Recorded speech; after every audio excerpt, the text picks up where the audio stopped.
Hello students.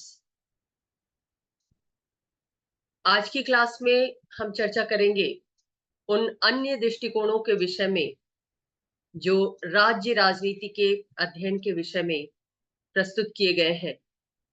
पिछली classes में हमने देखा था कि भारत में राज्य राजनीति के अध्ययन का व्यवस्था दृष्टिकोण किन मान्यताओं के साथ सामने आया, मार्क्सवादी दृष्टिकोण की क्या मान्यताएं हैं और उत्तर आधुनिक दृष्टिकोण राज्य राजनीति का अध्ययन किन मानदंडों के आधार पर करना चाहता है। अब हम देखेंगे कि जो अगला दृष्टिकोण है राज्य राजनीति के अध्ययन संबंधी, संघ निर्माण दृष्टिकोण, इसकी क्या मान्यता है। संघ निर्माण दृष्टिकोण जैसा कि नाम से स्पष्ट है, ये दृष्टिकोण भारत में राज्य राजनीति का अध्ययन भारत में एक मजबूत संघ बनाने का उद्देश्य सामने रखता है। भारत की संघात्मक व्यवस्था जो 28 राज्यों से मिलकर बनी है, एक राष्ट्रीय सरकार जो केंद्र में है, जो नेतृत्व की स्थिति में है, जो प्रतिरक्षा और अर्थव्यवस्था जैसे महत्वपूर्ण मुद्दों को देखती है और राष्ट्रीय एकता और अखंडता को सुनिश्चित करती है। उस केंद्र सरकार और राज्य सरकारों के मध्य संबंध कैसे हो, किन पैरामीटर्स के आधार पर राज्य राजनीति का अध्ययन करते समय शोधकर्ताओं को ध्यान में रखना चाहिए, वहां की राजनीति का, राजनीतिक व्यवस्था का मूल्यांकन करना चाहिए। ये दृष्टिकोण इस बात पर फोकस करता है। ये दृष्टिकोण वास्तव में जो आधुनिकतावादी दृष्टिकोण है या विकासवादी दृष्टिकोण है, उसके विरुद्ध विकसित हुआ। आधुनिकतावादी या विकासवादी दृष्टिकोण क्या कहता है कि राष्ट्र निर्माण का लक्ष्य भारत के लिए महत्वपूर्ण है, विकास का लक्ष्य भारत के लिए महत्वपूर्ण है। उसके लिए चाहे थोड़ी बहुत राज्यों की स्वतंत्रता पर सीमाएं भी आरोपित हो तो ये उचित है। लेकिन जो संघ निर्माण दृष्टिकोण है वो कहता है कि शोधकर्ताओं या अध्ययनकर्ताओं का फोकस इस बात पर होना चाहिए कि राज्यों में उनकी स्वायत्तता, उनके कार्य करने के तरीके, उनकी सरकार की स्वतंत्रता को कैसे सुनिश्चित किया जा रहा है, इसका अध्ययन किया जाना चाहिए। क्योंकि राज्यों की स्वायत्तता उतनी ही महत्वपूर्ण है जितनी केंद्र के नेतृत्व में राष्ट्र निर्माण की आवश्यकता। बेशक हमारा देश जब आजाद हुआ था उस वक्त राष्ट्र की एकता और अखंडता एक बड़ी चुनौती थी, क्योंकि हम विभाजन की विभीषिका से गुजरे हुए थे।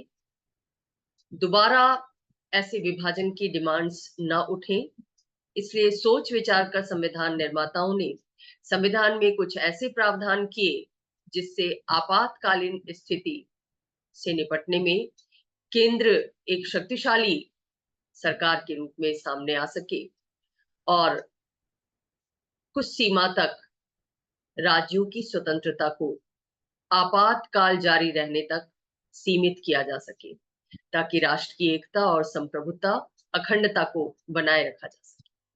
लेकिन जैसे जैसे राज्य राजनीति का डेवलपमेंट हुआ, भारतीय राजनीतिक व्यवस्था का विकास हुआ, वैसे वैसे ये देखा गया कि राज्य जो भारत की विभिन्न विविधताओं का प्रतिनिधित्व करते हैं, निश्चित रूप से अपनी स्वायत्तता के प्रति सजग हुए हैं और उन विभिन्नताओं को पहचान दिलाने की अपेक्षा रखते हैं, शासन में प्रतिनिधित्व उन्हें प्राप्त हो ऐसी अपेक्षा रखते हैं और केंद्र सरकार के द्वारा राज्यों के साथ किसी भी तरह का भेदभाव न किया जाए, ऐसी उनकी डिमांड्स रही है, जिनको सामान्य तौर पर स्वायत्तता आंदोलन के रूप में संबोधित किया जाता है।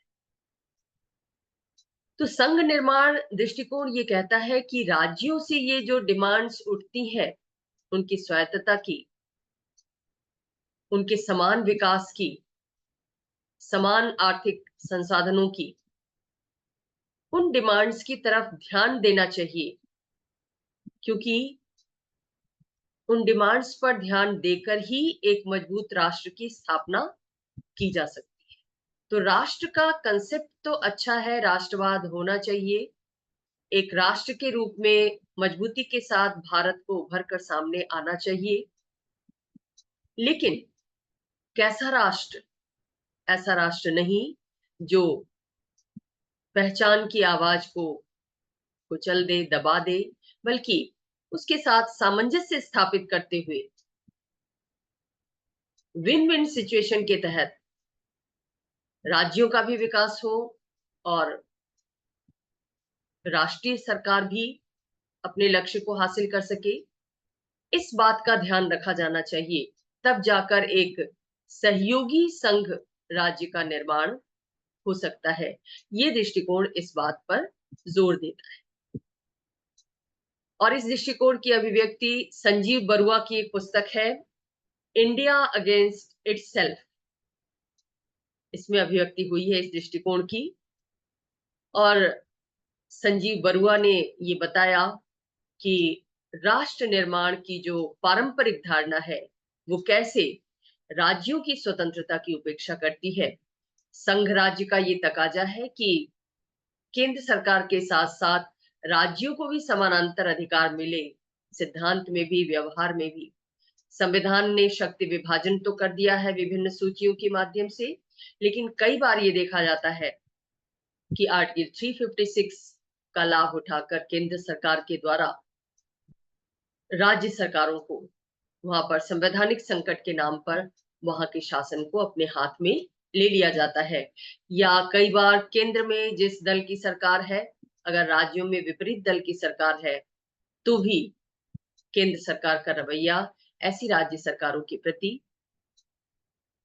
सौतेला होता है और राज्यपाल केंद्र के प्रतिनिधि के रूप में कार्य करने लगता है, क्योंकि उसकी रिपोर्ट के आधार पर ही राज्यों में संवैधानिक तंत्र की विफलता के नाम पर राष्ट्रपति शासन लागू किया जाता है।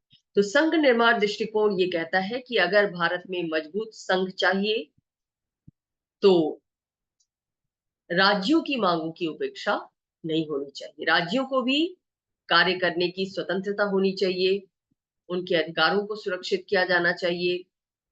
आर्थिक समृद्धि के लिए, आर्थिक विकास के लिए उनके द्वारा जो मॉडल अपनाए जा रहे हैं, उन मॉडल्स का सम्मान होना चाहिए, उनको प्रमोट किया जाना चाहिए। तभी जाकर एक मजबूत संघ की स्थापना की जा सकती है। तो ये दृष्टिकोण क्या कहता है कि राज्य स्तर पर जो राष्ट्रवाद डेवलप हो रहा है और अखिल भारतीय स्तर पर जो राष्ट्रवाद पहले से चल रहा है, जो राष्ट्र की अखंडता की बात करता है, प्रादेशिक अखंडता की बात करता है, सुरक्षा की बात करता है, संप्रभुता की बात करता है, इन दोनों में सामंजस्य स्थापित करने की आवश्यकता है। राज्य स्तर पर राष्ट्रवाद कैसे दिखाई देता है? भाषा को लेकर, क्षेत्र को लेकर, संस्कृति को लेकर, एक खास संस्कृति के लोग, एक खास भाषा को बोलने वाले, जानने वाले लोग अपनी पहचान के लिए संघर्षरत हैं, अपनी पृथक पहचान के लिए संघर्षरत हैं। संघ सरकार को उनकी पहचान को सुरक्षित करने के लिए उपाय करने चाहिए और इनकी उपेक्षा नहीं करनी चाहिए। ये दृष्टिकोण ये मानता है। उनकी मांगों पर सहानुभूति पूर्वक विचार करना चाहिए और जो कारण है उनके एजिटेशन के, उनके आंदोलन के, उन कारणों तक पहुंचने की कोशिश की जानी चाहिए।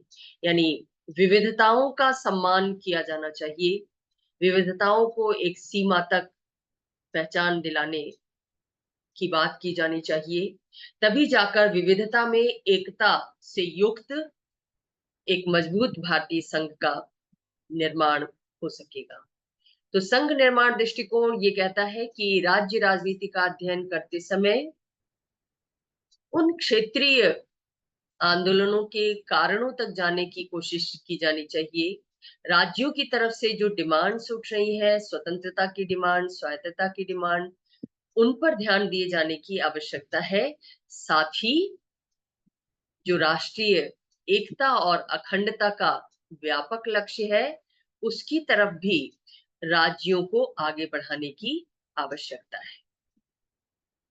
तो राज्य राजनीति के अध्ययन में इस दृष्टिकोण को हमेशा ध्यान में रखा जाना चाहिए, ऐसा ये दृष्टिकोण अपेक्षा रखता है। तो ये भी राज्य राजनीति के अध्ययन का एक महत्वपूर्ण दृष्टिकोण है कि भारत में राज्य राजनीति का अध्ययन किस तरीके से किया जाना चाहिए। एक अन्य दृष्टिकोण महत्वपूर्ण है राज्य राजनीति के अध्ययन के विषय में, वो है सामाजिक पूंजी दृष्टिकोण, सोशल कैपिटल अप्रोच। ये दृष्टिकोण समाज के जो सामाजिक संबंध है उनको समाज की पूंजी मानता है। हम सब ये जानते हैं समाज का निर्माण ही सामाजिक संबंधों से होता है, और जिस समाज में ये संबंध जितनी मजबूती के साथ उभरते हैं वो समाज उतना ही सुरक्षित, संगठित और विकसित होता है। इस दृष्टिकोण की भी यही मान्यता है कि भारत में राज्य राजनीति के अंतर्गत हम जो भी संकटपूर्ण स्थितियों को देखते हैं, हिंसात्मक घटनाओं को देखते हैं, विरोध आंदोलनों को देखते हैं, आतंकवाद को देखते हैं, अलगाववादी भावना को देखते हैं, इन सब के पीछे कहीं ना कहीं सकारात्मक सामाजिक संबंधों का अभाव दिखाई देता है। यानी उन राज्यों में ये घटनाएं ज्यादा घटित होती हैं जहां पर सामाजिक संबंध मजबूत नहीं है। सांप्रदायिक दंगे वहां होते हैं जहां पर सामाजिक संबंधों की डोर कमजोर है। लोग एक दूसरे को नहीं जानते, एक दूसरे से मतलब नहीं रखते, एक दूसरे के सुख दुख में सहभागी नहीं बनते। वहां पर हिंसा की गुंजाइश, सांप्रदायिक दंगों की गुंजाइश ज्यादा होती है। पटनाम की पुस्तक making democracy work, civic traditions in mine Italy, ये पुस्तक जब प्रकाशित हुई उसके साथ ही सामाजिक पूंजी की धारणा लोकप्रिय हुई। मतलब संबंधों को भी एक पूंजी माना गया। हम सब ये जानते हैं कि अर्थव्यवस्था, बाजार अर्थव्यवस्था आज के दौर में हावी है। ऐसे में सभी धारणाओं को पूंजी के रूप में पेश किया जा रहा है। उसी सिलसिले में समाज के जो संबंध है, सकारात्मक संबंध, उनको भी एक कैपिटल के रूप में पेश किया गया। सामाजिक संबंध किसी समाज की, किसी राष्ट्र की पूंजी है, और ये पूंजी किसके साथ जुड़ी हुई है? नागरिक समाज की धारणा से जुड़ी हुई है, लोकतंत्र से जुड़ी हुई। लोकतंत्र में ये माना जाता है कि नागरिक समाज जितना सक्रिय होगा, लोकतंत्र उतना ही सफल होगा। नागरिक समाज में कौन से लोग आते हैं? जितने भी गैर सरकारी संगठन है, बुद्धिजीवी वर्ग के लोग हैं, प्रोफेसर्स हैं, पत्रकार हैं, मीडिया से जुड़े लोग हैं, वकील हैं, जजेस हैं, जो समाज की घटनाओं को समझते हैं, विश्लेषित करते हैं, उनमें इतनी क्षमता होती है कि विश्लेषण कर सकते हैं और समाज को एक सकारात्मक दिशा दिखाने की कोशिश करते हैं। नागरिक समाज सरकार की सत्ता से स्वतंत्र होता है, क्योंकि स्वतंत्रता पूर्वक ये लोकतांत्रिक सरकार की आलोचना भी करता है, उसके नीतियों और निर्णयों की कमियों को भी उजागर करता है। इसलिए ऐसा माना जाता है कि लोकतांत्रिक सरकार, जिसको जनता के लिए जनता द्वारा सरकार कहते हैं, वास्तव में तभी सफल हो सकती है जब नागरिक समाज सक्रिय। लोग सक्रिय हो, लोग सजग हो अपने कर्तव्यों के प्रति, अपने अधिकारों के प्रति और सरकार की सीमाओं के प्रति, सत्ता की सीमाओं के प्रति। लास्की ने कहा कि सतत जागरूकता ही स्वतंत्रता का मूल्य है। हम अपनी स्वतंत्रता तभी सुरक्षित रख सकते हैं जब हम उसके प्रति सजग हो, और कौन किस रूप में, किस प्रक्रिया के माध्यम से हमारी स्वतंत्रता का हनन कर रहा है, हम उसको जान सके, उसके विरुद्ध आवाज उठा सके, तभी लोकतंत्र वास्तविक रूप में जनता का शासन बन सकेगा। तो ये जो सामाजिक पूंजी दृष्टिकोण है वो राज्य राजनीति का अध्ययन करने में इस बात पर जोर देता है कि राज्यों में भी नागरिक समाज का अध्ययन किया जाना चाहिए, क्योंकि राज्यों में भी भारत के संविधान के तहत लोकतांत्रिक सरकार क्रियाशील है। तो राज्यों में ये नागरिक समाज कितना सक्रिय है, इस बात पर शोधकर्ताओं का ध्यान जाना चाहिए राज्य राजनीति का अध्ययन करने में। साथ ही ये भी देखना चाहिए अध्ययन करते समय कि एक राज्य में लोकतांत्रिक मूल्य कैसे और किस रूप में विकसित हो रहे हैं, कहाँ उनका क्षरण हो रहा है। हम सब ये जानते हैं कि लोकतंत्र केवल एक राजनीतिक व्यवस्था ही नहीं है, एक आर्थिक व्यवस्था ही नहीं है, बल्कि एक जीवन मूल्य है, जीवन के प्रति दृष्टिकोण है, जीवन जीने का एक तरीका है।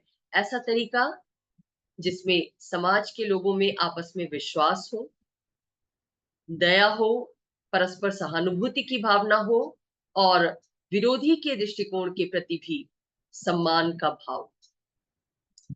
अभी हाल में आई जो प्रसन्नता संबंधी, वैश्विक प्रसन्नता संबंधी रिपोर्ट थी, उसमें जिन देशों में खुशी की कमी पाई गई, उसका सबसे बड़ा कारण यही पेश किया गया कि लोगों में आपस में विश्वास नहीं है, लोगों में सत्ता के प्रति विश्वास नहीं है। विश्वास का अभाव खुशी को समाप्त कर देता है। उन देशों के लोग ज्यादा खुश हैं जहां पर लोगों में आपस में विश्वास है, जहां सत्ता धारकों के प्रति, व्यवस्था के प्रति लोगों में विश्वास है, वहां लोग ज्यादा खुश हैं। तो ये दृष्टिकोण भी कहता है कि राज्य राजनीति का अध्ययन करते समय इस पहलू पर ध्यान देना चाहिए, सामाजिक पूंजी पर अध्ययन किया जाना चाहिए कि विभिन्न राज्यों में सामाजिक पूंजी की क्या स्थिति है, नागरिक समाज की सक्रियता कैसी और किस रूप में है, और जहां पर अव्यवस्था देखने को मिल रही है, हिंसा देखने को मिल रही है, वहां पर इस सामाजिक पूंजी के अभाव के कारण क्या है। आशुतोष वार्ष्णेय राज्य राजनीति के एक प्रमुख अध्येता है। उन्होंने नॉर्थ ईस्ट में अध्ययन किया और पुस्तक लिखी, ethnic conflicts and Sikkim life. Sikkim में जो नृजातीय संघर्ष है, पहचान को लेकर, अपनी सांस्कृतिक पहचान को लेकर संघर्ष है, सत्ता के साथ जो टकराव है, उसका अध्ययन उन्होंने किया। Hindus and Muslim in India, कैसे हिंदू मुस्लिम के बीच जो टकराव की स्थिति बनती है, उसमें कहीं ना कहीं सामाजिक संबंधों का क्षरण होता दिखाई दे रहा है। एक ह्यूमन के रूप में, एक मनुष्य के रूप में दो कम्युनिटी के बीच संबंधों में, विश्वास में कहीं ना कहीं कमी है, जो इन दंगों को, इन संघर्षों को जन्म देती। तो इन्होंने, आशुतोष वार्ष्णेय ने विभिन्न राज्यों में जो जातीय दंगे हुए, उनका अध्ययन करने के लिए इस दृष्टिकोण को अपनाया, और निष्कर्ष ये रहा उनका कि उन शहरों में, उन राज्यों में ज्यादा दंगे हुए जहां पर लोगों के मध्य सामाजिक संबंध कम थे, और जहां सामाजिक संबंध डेवलप थे, ह्यूमैनिटी के संबंध डेवलप थे, लोग एक दूसरे के सुख दुख में सहभागी थे, लोगों को एक दूसरे का सरोकार था, वहां पर दंगे कम हुए। जहां पर लोग ये समझ पाए कि सभी विविधताओं के साथ एक ही राष्ट्र के निवासी हैं, सबके अंदर मनुष्यता का भाव है, वहां पर इन दंगों को प्रोत्साहन नहीं मिला। क्योंकि हम सब ये जानते हैं कि दंगे कई बार बाहर से भी आरोपित किए जाते हैं, उस समाज के, उस राज्य के लोगों का लेना देना नहीं होता उससे। लेकिन अगर नागरिक समाज सक्रिय नहीं है, जागरूक नहीं है, तो उस धारा में बह जाता है। और जहां वो सजग है, वो लॉजिकली इन बातों को मानने से इनकार करता है कि विविधताओं के कारण मनुष्य मनुष्य में कोई अंतर आता है। ऐसा नहीं होता। जो इस बात को समझ पाते हैं, वो इन दंगों से, दंगे की परिस्थितियों से विरत रहते हैं। बहुत से अन्य लेखकों ने भी इस दृष्टिकोण को अपनाते हुए राज्य राजनीति का अध्ययन किया, जैसे द्वैपायन भट्टाचार्य, नीरज जमाल, सुधा पाई और विष्णु महापात्र। इन लोगों ने एक एडिटेड बुक लिखी, इंट्रोगेटिंग सोशल कैपिटल, जिसमें उन्होंने इसी बात का विश्लेषण किया कि भारत में कैसे लोकतंत्र और सामाजिक पूंजी एक साथ मिलकर काम करते हैं। इनका दोनों का आपस में रिलेशन है। जहां पर सामाजिक पूंजी जितनी रिच है, उतना ही लोकतंत्र सफल है। और जहां पर सामाजिक पूंजी का अभाव दिखाई देता है, संबंधों का अभाव दिखाई देता है, वहां लोकतंत्र भी नॉमिनल रह गया है। तो इस तरीके से सामाजिक पूंजी दृष्टिकोण एक नए आयाम को पेश करता है राज्य राजनीति के अध्ययन के विषय में। अगला जो दृष्टिकोण है वो है चुनाव का पारिस्थितिकी विश्लेषण संबंधी दृष्टिकोण। राज्य राजनीति का जब अध्ययन किया जाता है तो ज्यादातर अध्ययन चुनावी विश्लेषण से संबंधित होते हैं। जब जब विधानसभा के चुनाव होते हैं या लोकल चुनाव होते हैं, उस समय बहुत सारे मीडिया के हाउसेस भी और स्वतंत्र एजेंसीज भी चुनावों की समीक्षा में लग जाते हैं, आंकड़े इकट्ठे करते हैं, जनता का रुझान जानते हैं, प्री पोल सर्वे होता है, और कौन कौन से मुद्दे इलेक्शन को प्रभावित कर रहे हैं, इस पर अध्ययन कार्य व्यापक तौर पर किया जाता है। CSDS जैसी संस्थाएं इसमें मुख्य भूमिका निभाती हैं। लेकिन कुछ विचारकों जैसे पॉल ब्रास, इनका ये कहना है कि ये जो चुनावी विश्लेषण प्रस्तुत किए जाते हैं सर्वेक्षण के माध्यम से, वो आंकड़े तो प्रस्तुत करते हैं। कब के आंकड़े प्रस्तुत करते हैं? जब चुनाव हो रहा होता है, तब की राजनीति के आंकड़े पेश करते हैं। लेकिन सामान्य स्थितियों में जब इलेक्शन नहीं हो रहे होते हैं, उस समय राज्य राजनीति में क्या चल रहा है, कौन से आंकड़े हैं, इसका ये विश्लेषण नहीं करते। इनकी सक्रियता कब तक रहती है? जब तक चुनाव रहते हैं। चुनाव होने वाले हो या चुनाव जस्ट खत्म हुए हो, सरकार बनने तक इन सर्वेक्षणों की भूमिका होती है। लेकिन सिर्फ चुनावी आंकड़ों के आधार पर एक राज्य की समूची राजनीति का विश्लेषण नहीं किया जा सकता, क्योंकि राजनीति तो तब भी चलती है जब चुनाव खत्म हो जाते हैं।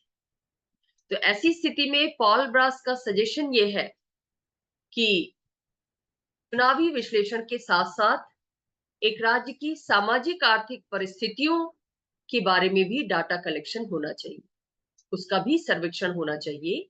क्योंकि सामाजिक आर्थिक परिस्थितियों का प्रभाव राज्य की राजनीतिक व्यवस्था पर पड़ता है, और राजनीतिक व्यवस्था भी, उसकी नीतियां भी, उसके निर्गत, उसके आउटपुट भी आर्थिक सामाजिक परिस्थितियों को प्रभावित करते हैं। तो व्यवस्था को आर्थिक सामाजिक परिस्थितियों का पता कैसे चल पाएगा? डेटा के माध्यम से। लेकिन डेटा तो केवल चुनाव का सामने लाया जाता है इन विश्लेषणों के माध्यम से। तो ऐसी स्थिति में राज्य राजनीति को व्यापक रूप में समझना मुश्किल हो जाता है। यानी एक राज्य की आर्थिक सामाजिक परिस्थितियों को समझना मुश्किल हो जाता है।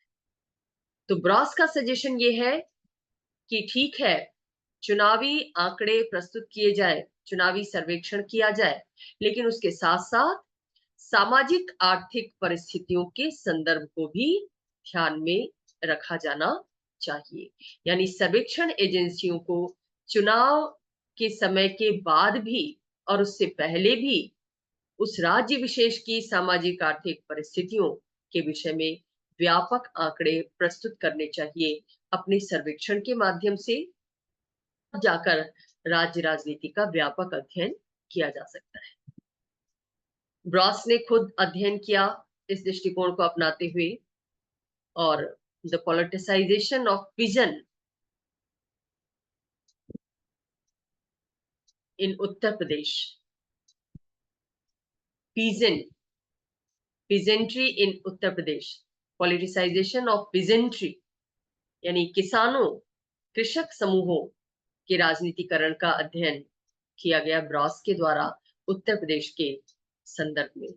और इसमें उन्होंने उन परिस्थितियों का भी विश्लेषण किया, सामाजिक आर्थिक परिस्थितियों का, जो एक राज्य की इलेक्टोरल पॉलिटिक्स को तो प्रभावित करती ही है, साथ ही राजनीति के व्यवस्था के अन्य आयामों को भी प्रभावित करती है और खुद राजनीतिक व्यवस्था से प्रभावित होती है, दिशा निर्देश प्राप्त करती है। तो इस तरह से आपने अब तक की क्लास में राज्य राजनीति के अध्ययन संबंधी विभिन्न दृष्टिकोणों को देखा। हर दृष्टिकोण एक एक पहलू पर प्रकाश डालता है कि राज्य राजनीति का अध्ययन करते समय अध्ययन का केंद्र बिंदु ये होना चाहिए। कोई कहता है व्यवस्था होनी चाहिए, कोई कहता है उत्तराधुनिकता होनी चाहिए, कोई वर्गों को ध्यान में रखने की बात करता है, कोई जातियों को ध्यान में रखने की बात करता है, कोई चुनावी आंकड़ों की बात करता है और कोई सामाजिक आर्थिक परिस्थितियों की बात करता है। कोई भी एक दृष्टिकोण अपने आप में पूर्ण नहीं है, और राज्य राजनीति भारत में इतनी गहन और जटिल हो गई है कि उसको किसी एक दृष्टिकोण के आधार पर समझना मुश्किल है। तो एक समन्वित दृष्टिकोण अपनाए जाने की जरूरत है, यानी राज्य की राजनीतिक व्यवस्था को भी समझने की जरूरत है, पर्यावरण के साथ उसका आदान प्रदान कैसा चल रहा है, उस राज्य की सामाजिक आर्थिक परिस्थितियां कैसी है, विरोध आंदोलन वहां पर क्यों और कैसे हो रहे हैं, उस विरोध को रोकने के लिए, समायोजित करने के लिए क्या दृष्टिकोण अपनाए जा रहे हैं, क्या तरीके अपनाए जा रहे हैं, संघ और राज्य सरकार के बीच संबंध कैसा हो, इसको भी देखने की जरूरत है। और व्यापक रूप में वो राज्य अपने समग्र विकास को कैसे दिशा निर्देशित कर पा रहा है, राष्ट्र के साथ मिलते मिलते हुए, विविधताओं को सम्मान देते हुए, इसका भी अध्ययन किए जाने की जरूरत है। तो एक तरीके से समन्वित दृष्टिकोण के आधार पर ही राज्य राजनीति को समझ पाना संभव है। किसी एक दृष्टिकोण के आधार पर किया गया अध्ययन एकांगी हो सकता है। तो आशा है आपको समझ में आया होगा राज्य राजनीति और उसके अध्ययन संबंधी विभिन्न दृष्टिकोण। किसी की कोई क्वेरी है इस संबंध में?